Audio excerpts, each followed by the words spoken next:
Superfan Heidi writes into the channel to say, Andrew, no one wants to hear your nonsense. You should teach something. All right, let's learn about mycology. One of the things that's really amazing about mushrooms in mycology is that they're more closely related to us than they are to plants. Part of the reason for that is their ability to consume food as opposed to using photosynthesis to create nutrients. So that means that mushrooms and mycelium, which is what we have in these jars, can grow entirely in the dark. The other reason that's amazing is because certain strains of mushrooms actually have an equivalent amount of protein to beef or other animal proteins. So if you were somewhere in a bunker for years, you would be able to grow mushrooms and provide all the protein that you needed without sunlight. Pretty amazing.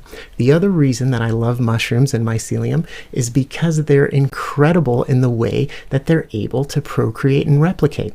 Again, as human beings and as most animals do, there's only one way to create more.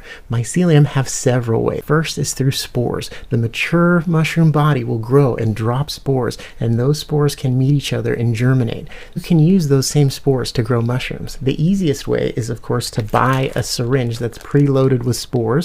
Those spores are floating in purified water. You would take that syringe and you would need to do what's called inoculation. You would need to inoculate a sterilized environment with nutrients so that these spores could meet each other and propagate and procreate. Here I have a bag.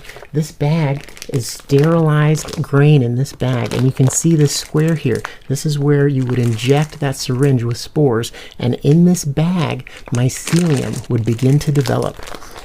In this jar here, I have some popcorn that's been sterilized, and you can see mycelium is growing all over this popcorn.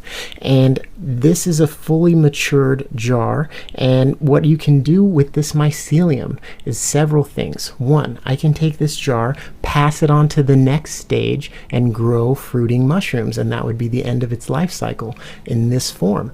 Or I could take some of this mycelium and just pour a few popcorn kernels into a new jar with more sterilized grain, sterilized popcorn, any type of nutrient that would support the mycelium, and then it would take over that whole new jar.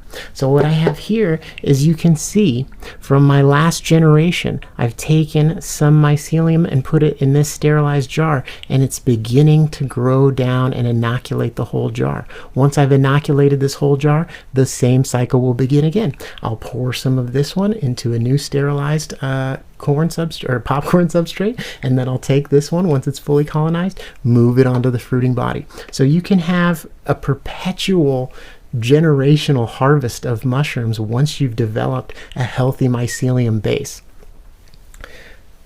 The other things that are incredible is, do you remember the spores? What we can do is we can cut off the head of a mushroom and put the head of a mushroom onto some tin foil, and those spores will drop after it matures fully. It'll look like kind of an oily, cloudy black substance.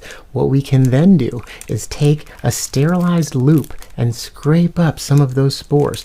Then we would take that loop and put it onto what's called an agar plate. This is not sterilized because I've just opened it up, but we would put a little bit of those spores on this agar plate, seal it back up, tape it back up, and then we would get mycelium growth on the agar plate. So this is mycelium growth not from a spore transfer, but you can still see mycelium is growing on this agar plate. What we can then do is cut it into little pizza slices, and then take those little pizza slices and then drop it into a brand new sterilized jar of popcorn, and just continue to grow more mushrooms that way.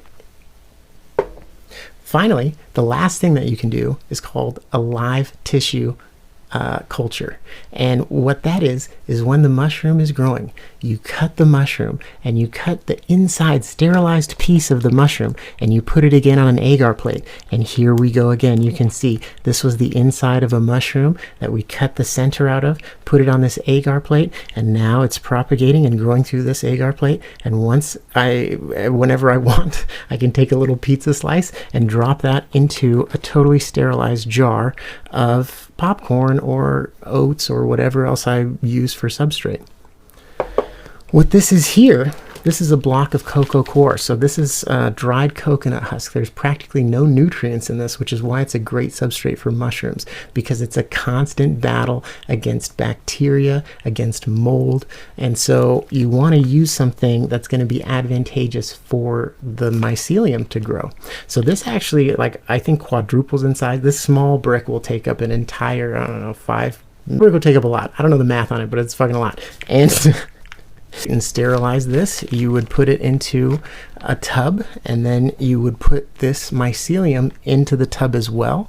The mycelium would take over the tub, and then as water is evaporating off the top layer, it'll replicate rain. You'll probably notice that mushrooms grow after rain. That's because water evaporating off of the surface triggers the fruiting bodies to begin growing.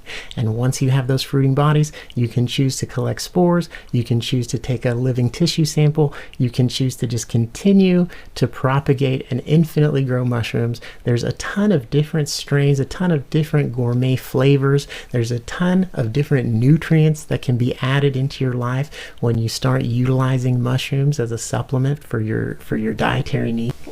And supposedly some mushrooms are drugs. I've never heard of that, but I mean, supposedly that's what they say.